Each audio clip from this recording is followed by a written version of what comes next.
let's get this out of the way. All right, y-intercept, always, always, always, what is x? 0, right? Because that's the only way it can land on the axes. Otherwise, it's a point in the quadrant. It's quadrant 1, quadrant 2, 3, 4. It has to be on the axes. Okay, so if your function is f of x or y, 0 equal, oh wait, y equal, I was doing this, I was looking at this. 3 rad x plus 11 minus 4, right? This is the function, right? Y equal or f of x. So if x is 0, you just are going to plug in that 0 right here. So you throw it in, grab a calculator, and in one clean step, you got your answer. So 3, 0 plus 11 minus 4, SD, negative 5, or positive 5.9, whoopsie. 9, yeah. And that's correct, because if I look at my graph, here's my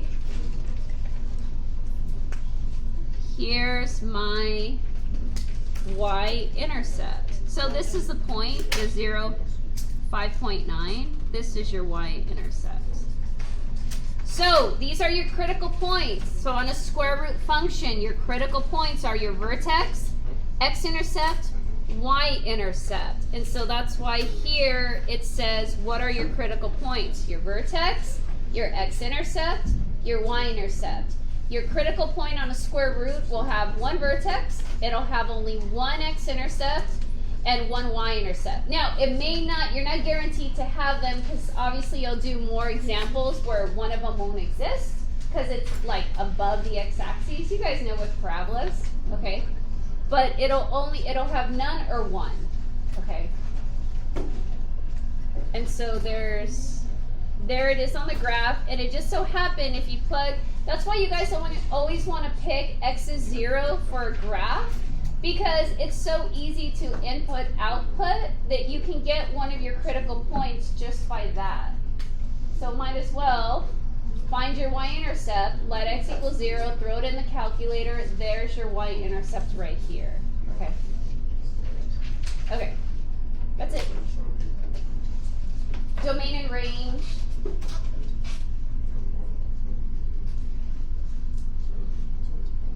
Keep going? Yeah, okay. Domain and range. So if you're looking at the graph, we'll use this because I can't use Desmos. Okay, my domain is the x-axis. Okay, from here you can't really see it, but this x-axis is going to keep going on forever and ever and ever negative. However, this square root function, the furthest it goes is at negative 11, and then the square root function exists to the right of that negative 11. All of these x values can get substituted. The function does not exist at negative 12 or negative 13 or negative 14. It doesn't exist here. So what's my domain? What's my smallest number? Negative 11. Negative 11. And if it keeps going this way, what do we call that? Domain. No, range. No. In terms of a number, but it's a symbol. Oh, infinity? Yes. Positive or negative? Positive. Okay, so your domain is at, it is inclusively at negative 11 because it is an existing point. So it's inclusive. So that's a bracket. It's not an E. Kind of looks like an E. Negative 11 to positive infinity.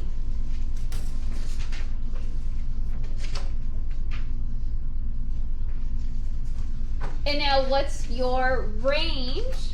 If you look at your range, this negative vertex, negative 11, 4 exists here. If I now move across to the y-axis, right, this is at negative 4. The function does not exist at negative 5 or negative 6 or negative 7 or negative 20 or negative infinity. It exists here, and then the function moves upward, and so all your y values above it can be used, right? It has a location on the graph. So, what do I write for the range? -4, bracket, 2, Positive. yes. So we're writing these two, by the way. So the domain, you look at your x-axis, your range, you look at the y. Where does it exist? Where doesn't it exist? Take the point over. Does it exist below it or above it or to the right of it or to the left of it? That's what you're looking at, okay? All right, end behavior. This is really, really new. Domain and range you did last year. End behavior you never did, so you'll get comfortable with it. Okay, end behavior. As x approaches negative infinity, where does y go? And as x approaches positive infinity, where does y go? Okay, as x approaches negative infinity, remember this is negative infinity, right? This way, this way, this way, correct?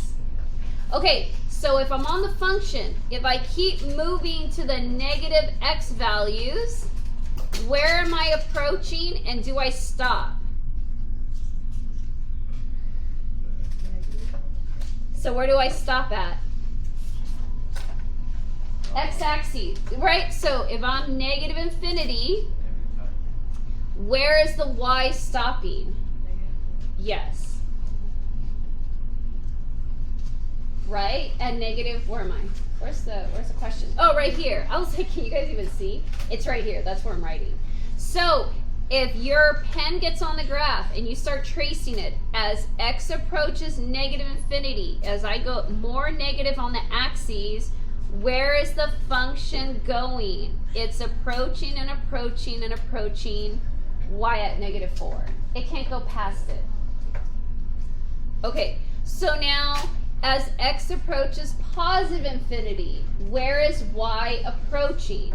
So if I'm getting more and more positive and you're looking at the y-axis, where is this function going in terms of the y-axis? Positive infinity. Very good. It's not a specific number because I don't have a boundary. It just keeps going on forever. This function's just going to keep rising and rising and rising and rising using the values, the positive values on the y-axis, okay? All right, there you go. I'll always do them with you guys until you guys start getting comfortable with it.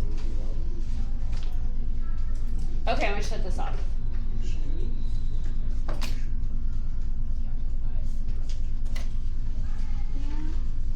I thought I had more time. I didn't realize it was, class went quick.